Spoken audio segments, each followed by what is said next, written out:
Your wedding budget is $5,000. Your sister got $90,000, Mom said. You don't matter. I canceled everything, eloped to Italy, posted one photo. Then my millionaire uncle commented, and my mom lost it.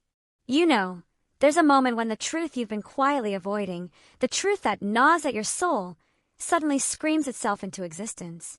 For me, it wasn't a dramatic fight, but a sickeningly calm pronouncement over a mimosa glass that told me, in no uncertain terms, my daughter and I were nothing more than an inconvenient afterthought to my own family. I can still hear my mom's voice, flat and unyielding, like she was reading a weather report. Your wedding budget is $5,000. Your sister's was $90,000. She'd smiled at my sister, Stephanie, like she'd just handed her a trophy. And then, without missing a beat, she looked right past me, straight at my 9-year-old daughter, Mia, like my kid was a forgotten piece of furniture. Also, she added, tapping her mimosa glass with a spoon, Mia won't be in the formal photos. We're keeping it traditional. That's when my hand started to shake. Not from anger, not yet. It was that sick, tight feeling you get when something you've been pretending not to see is finally, brutally said out loud. Mia was 9. Quiet, polite, the kind of kid who says, "Excuse me," when the dog bumps her knee. She was wearing a little cardigan I'd found on sale, clutching a tiny gift bag she'd made for her aunt. Hair clips she picked out herself because, in her words, Aunt Stephanie likes sparkly things. She just stared at my mom, her eyes wide, like she didn't understand the language. Then she leaned in close to me and whispered, "Mom, did I do something wrong?" I swallowed so hard it hurt. "No," I said too fast. "No, baby, you didn't." Stephanie, my sister, didn't even flinch. She just kept scrolling through wedding photos on her phone, showing my mom a centerpiece that looked like it cost more than my monthly car payment. My mom kept going. "We're not doing another big wedding," she said, like she was explaining a perfectly reasonable household rule. "It's not necessary. You're older. You already have a child. And honestly, you're stable. You don't need the help." Stable, like I was a cabinet she could lean on whenever she wanted, and then slam shut when she didn't. Across the table, my aunt chuckled. Someone else piped up, "Well, at least Linda's practical." Nobody said, "What is wrong with you?" Nobody looked at my daughter and said, "Of course you're in the photos." So I did what I always did. I went still. I smiled like my face belonged to somebody else. I rubbed Mia's back with my thumb and told myself not to ruin the brunch, because in my family, the person who reacts is always the problem. I didn't react. Not there. I waited. I'm Linda. I was 36 then. I lived outside Columbus, Ohio, in a 2-bedroom townhome with a tiny kitchen and a laundry closet that screamed every time it spun. I was a hairdresser. Not the glamorous kind you see on TV. The real kind. The kind where you stand on your feet for 10 hours, breathe in hairspray, and smile through a client's divorce confession while you're trying to get foils perfectly placed. But I was good at it. I had a steady book, regulars who tipped me in cash and brought me muffins at Christmas. I'd also been a single mom for years. Mia's dad had been in and out like a bad Wi-Fi signal, and I finally stopped pretending I could build a stable home out of someone else's excuses. 2 years before that brunch, I met Ethan. He was calm, quiet. A teacher. The kind of man who doesn't fill silence with noise because he isn't afraid of it. He didn't come in and try to save me. He just showed up, over and over. He'd pick me up from after-school care when my last client ran late, sit on the floor and help her build a puzzle without checking his phone every 30 seconds. He'd let her talk about her drawings like they were museum exhibits. When he proposed, Mia cried first. She hugged him and asked, "Does this mean you're really staying?" And he said, "Yes, I'm really staying." I thought that would soften my family. I thought a ring, and a good man, and a kid who just wanted to belong would finally make my mother treat me like I mattered. I should have known better, because the pattern was older than my engagement. The pattern was me paying and smiling and swallowing. It started small, the way it always does. When Stephanie got engaged 5 years earlier, my mom called me like it was an emergency. "Linda, I need you," she'd said. "You're the only one who can handle the bridal party." Handle meaning, do everyone's hair for free. Stephanie wanted a luxury wedding, ballroom, live band, ice sculpture, the works. $90,000 went into that wedding, Mostly from my parents. They didn't have $90,000 lying around, not really. So where did it come from? Loans, credit, temporary borrowing, and me.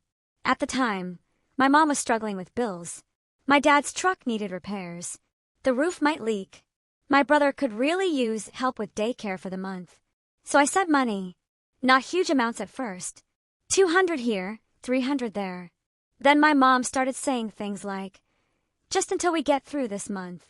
Then, you're so good with money. Then, you're the only one we can count on.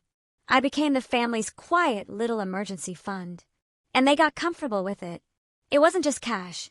It was my labor. Every holiday, every event, every special occasion. My mom expected me to show up early with my kid and do hair in the upstairs bathroom like I was hired staff who happened to share DNA. Stephanie's blowout, her bridesmaid's curls, my mom's. Just a few touch-ups, even my aunt's hair, because you're already doing everyone else. I once did 12 heads in one morning. 12. By the time the wedding started, my arms were shaking and my stomach was empty because I'd been too busy to eat. At the reception, my mom hugged me and whispered, "See? You're so useful. Not loved, not appreciated, useful." I laughed then, like it was a joke, but it wasn't. When Stephanie got her house, my parents helped with the down payment. My mom also called me that same week. "We're short," she said. "Just a little short. Can you spot us?" I spotted them. When my dad wanted to redo the basement, my mom asked me to put the contractor deposit on my credit card. Just for the points. I did. When Mia had asthma flare-ups and I was juggling inhalers and co-pays, my mom still asked me to cover my brother's tires because he has a family. As if I didn't. And through all of it, they treated Mia like an add-on. A footnote. They never said grandbaby, the way they said it about Stephanie's kids. They called her Linda's little one. They forgot her birthday twice. Once, my mom gave her a used coloring book at Christmas, pages already scribbled on, and told her, "You can share with the other kids." Mia said, "Thank you anyway." That's the kind of kid she was. She didn't complain. She didn't pout. She just tried harder. She drew pictures for my parents, big, happy houses with everybody holding hands. She wrote "Grandma" in careful bubble letters. She saved her allowance to buy my mom a candle because she heard my mom say she loved vanilla. And every time she tried, my mom acted like she was watching a stranger. "Your wedding budget is $5,000. Your sister got child perform at a school play she didn't want to attend." I kept telling myself, they'll come around. I kept showing up because that's what I was trained to do. If I was good enough, helpful enough, quiet enough, they'd finally treat me like I belonged. So, when Ethan proposed, I thought, asterisk okay, now we're legitimate. Now we're safe. Asterisk we planned a small wedding. Not courthouse small, just normal. A garden venue, 50 people, a simple dress. Our budget was about $18,000 total, Ethan and I together. We weren't asking my parents to fund it. We weren't asking for anything dramatic. We just wanted my mom to stop acting like my life was a consolation prize. I told her we'd cover most of it ourselves. I even asked if she wanted to contribute in any way, just because I knew she'd insist on helping if she was given the opportunity to feel in control. That brunch was her answer. Not just the money, the ranking, the way she made it public, the way she involved my child like it was nothing. And the part that still makes my throat tighten is how calmly she said it. Like she'd rehearsed it. Like she'd been waiting for the moment to finally put me in my place. After the brunch, I walked Mia to the car. She was quiet. Her eyes stayed on the pavement. Stephanie's kids ran past us, sugar on their faces, shrieking about cake tasting. My mom called out behind me, "Linda, don't be dramatic." I didn't turn around. In the car, Mia buckled herself in and stared at her lap. Then she said softly, "If I'm not in pictures, does that mean I'm not really family?" I gripped the steering wheel, so hard my knuckles went white. I wanted to say, "Of course you are." But the truth is, in my mother's version of family, Mia never was. Not fully. Not the way Stephanie's kids were. Not the way blood was. I took a slow breath. "You're my family," I said. "That's the only one that matters." She nodded like she was trying to accept it, but kids don't just accept that. They feel it. They carry it. And I felt something shift inside me right there in the parking lot. like a door closing. Not slammed, just shut. That night, Ethan came over after work and found me at the kitchen table, laptop open, staring at the venue contract. Mia was on the living room floor, drawing. She'd drawn a little girl in a dress with a flower crown, but the girl was standing alone. Ethan looked at my face and didn't ask if I was okay. He just asked, "What did she say?" I told him. I watched his jaw tighten in that quiet way it did when he was angry but controlled. He sat down across from me. "Linda," he said, "we don't have to do this their way." I laughed once, sharp and bitter. "It's not about the money," I said. "It's this statement." He nodded. Then he said the simplest thing, like it was obvious. "Then we don't reward it." I stared at the venue website. My deposit was $3,200. Non-refundable. A chunk of money for me. Not life-ending, but enough to sting. I thought about my mom smiling over that mimosa glass. I thought about Mia asking if she was family. I thought about how many times I'd paid to keep the peace. And something in me finally got tired. Not dramatic tired. Bone tired. I clicked cancel booking. The screen asked, "Are you sure?" I didn't hesitate. Yes. Then I opened the florist email. Cancelled. The rental company. Cancelled. The bakery tasting appointment. Cancelled. One by one, I cut the strings. I didn't do it to punish them. I did it because I wasn't going to build the happiest day of our lives on top of my mother's humiliation. I wasn't going to pay for a party where my kid was treated like an embarrassing detail. Ethan watched me work. When I finished, I sat back in my chair and exhaled. My hands were still shaking, but now it was relief. Mia wandered in, still holding her drawing. "Mom," she said, "are we still getting married?" I looked at her. "Yes," I said, "but not like that." The next day, my mom called. I let it go to voicemail. Then she texted. Then she called again. By lunchtime, Stephanie was calling too. Then my brother. Then my aunt. I didn't answer. That evening, my mom finally sent a message that wasn't sugar-coated. "Mom, are you trying to embarrass us?" "Mom, everyone knows you booked that venue." "Mom, you're going to make the family look bad." There it was. Not "Are you okay?" Not "I'm sorry about what I said." Just "Don't embarrass us." I stared at the screen and felt that old urge to explain myself, to smooth it over, to make it easier for them to digest. Then I looked at Mia, sitting at the table, coloring quietly, like she was trying to take up less space in her own home. And I typed one sentence. "I'm not hosting a wedding where my daughter is treated like she doesn't belong." My mom didn't respond to that. She responded to something else. "Mom, don't use Mia as a weapon." A weapon. My child was a weapon, but my money was a tool. My labor was a resource. My silence was a gift. I didn't reply. I turned my phone face down and made dinner. 2 days later, Ethan came over with a small stack of papers. "Remember my Uncle Lorenzo?" he asked. I did, sort of. Ethan had mentioned him in passing. An uncle who lived in Italy. Old money. Quiet. Not super involved with the family drama. I'd never met him. He'd sent Ethan a birthday card once with a handwritten note and crisp bills inside, like it was still 1998. Ethan slid the papers toward me. "It's not an invitation," he said. "It's an option." The papers were for a tiny civil ceremony in Italy. Simple. Legal. No ballroom, no seating chart, no family speeches. Just us. Ethan's uncle had a villa outside Florence. He'd offered to host. "No strings, no spectacle," Ethan said. "If we want to get married without a circus, we're welcome." I stared at the papers like they were a doorway. Then I looked at Mia. "Mia," I said carefully, "how would you feel about going to Italy?" Her eyes got wide. "Like Pizza Italy?" she asked. Ethan smiled for the first time in days. "Yes," he said. "Like Pizza Italy." Mia blinked hard, like she was trying not to get her hopes up. "Would I be in the pictures?" she asked. I felt my throat tighten. "Yes," I said. "You'd be in every picture." She nodded once. Then she smiled, small and real. "Okay," she said. Like that was all she needed. And honestly it was. We didn't announce it. We didn't threaten anyone. We didn't post cryptic quotes. We just moved. Ethan and I took time off. I booked flights with miles I'd been hoarding for years because I never used anything for myself. I told my salon I had a family emergency, which in a way I did. My mother thought the emergency was me overreacting.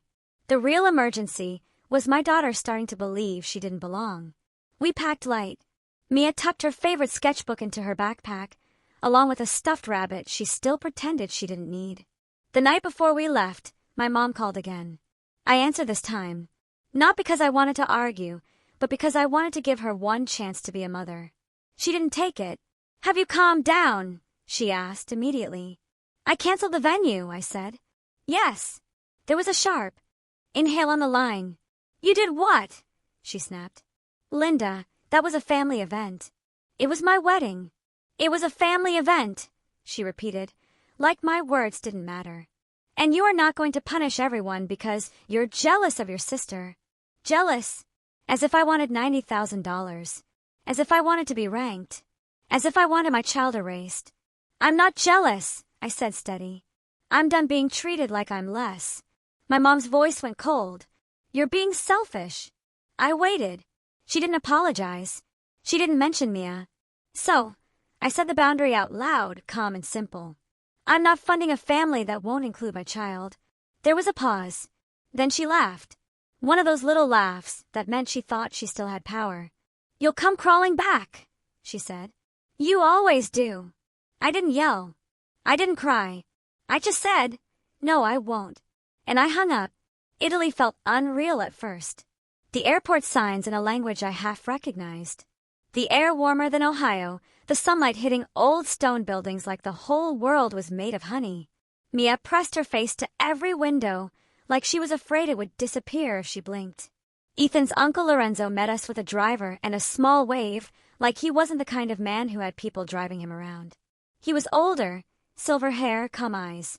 He hugged Ethan, then turned to Mia and crouched down to her level like she was the most important person there. "Hello, Mia," he said in careful English. "I am very happy you are here." Mia froze for a second. Then she smiled shyly. "I'm happy too," she said. Lorenzo looked at me.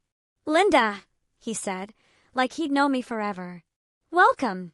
Not useful, not practical. Welcome. I didn't realize how much I needed that word until it landed. The villa was beautiful, but not in a flashy way. It felt lived in, quiet. There were lemon trees, a stone terrace, a long wooden table under string lights like it was made for dinners that lasted hours. Mia ran her fingers over the old brick walls like she was touching history. That night, she sat at the table with Ethan and Lorenzo and ate pasta like she'd been doing it her whole life. And nobody made her feel like she was extra. We got married 3 days later. Small. No audience. Just us, a local officiant, and Lorenzo standing off to the side with his hands folded like he was witnessing something sacred. I wore a simple dress, not a bridal gown, just a white sundress with lace at the sleeves. Ethan wore a linen shirt. Mia wore a pale yellow dress and a flower crown that kept sliding sideways because she kept laughing. When the officiant asked if anyone objected, Mia raised her hand like she thought it was a classroom question. The officiant paused, startled. Mia giggled and said, "I just want to say I don't object." Everyone laughed, including me, and my eyes filled up. Anyway, after the ceremony, we took one photo. Just one. Me and Ethan in the middle, Mia between us, her hands in ours. No caption, no explanation. I posted it because I wasn't hiding. I just wasn't performing. Then I put my phone down. We went inside and ate cake with our fingers, like kids. Lorenzo poured sparkling water for Mia like it was champagne. And for the first time in a long time, I felt quiet in my chest, like I wasn't bracing for someone to ruin it. The next morning, I picked up my phone. I had notifications stacked like a wall. I checked my call log. It looked fake. 127 missed calls in 6 hours. Texts, voicemails, more texts. My mom, Stephanie, my brother, my aunt, cousins I hadn't spoken to in years. People who didn't come to Mia's birthday parties suddenly cared deeply about my wedding. Stephanie's first text was just, "Stephanie, what is this?" My mom's was longer. "Mom, Linda, answer your phone right now." "Mom, you're humiliating this family." "Mom, how could you do this without your mother present?" "Mom, after everything we've done for you. After everything we've done for you." I stared at that line until I started laughing because it was so upside down. I couldn't even find the anger. Everything they'd done for me. Like what? Like letting me do hair for free? Like taking my money? Like telling my child she wasn't traditional enough to be photographed? I didn't respond. Not yet. I put my phone down again and went outside. The air smelled like citrus and morning. Mia was on the terrace drawing in her sketchbook. Ethan came up behind me and wrapped an arm around my waist. They found it, he said softly. Yeah, I said. You okay? I watched Mia draw. She's okay, I said. So I'm okay. By lunch, it got worse. People started commenting on the photo. Some hearts, some congratulations. Then, my mother's friends started showing up in the comments with shocked emojis, like my wedding was a scandal. I was scrolling, half numb, when a new comment popped up, a name I recognized because Ethan had told me stories. Lorenzo Bianchi. My breath caught. His comment was simple. Beautiful ceremony at my villa. Welcome to the family. That was it. No drama, no subtweets, just a quiet statement. This happened, and you belong. I swear my whole body relaxed, like it had been waiting for someone with real power in the family to say it. Because here's the thing about families like mine, they don't respect boundaries unless someone higher on the invisible ladder enforces them. My mom had always acted like she was the top rung. Lorenzo just reminded everyone she wasn't. My phone rang again immediately. Then again. Then again. I didn't answer. I watched the comments, and then my mother replied directly under Lorenzo. My mother's reply was exactly who she was.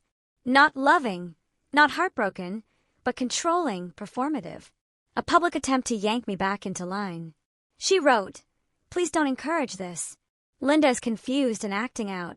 This was not a real wedding. We will handle this privately." I sat there staring at the screen. This was not a real wedding.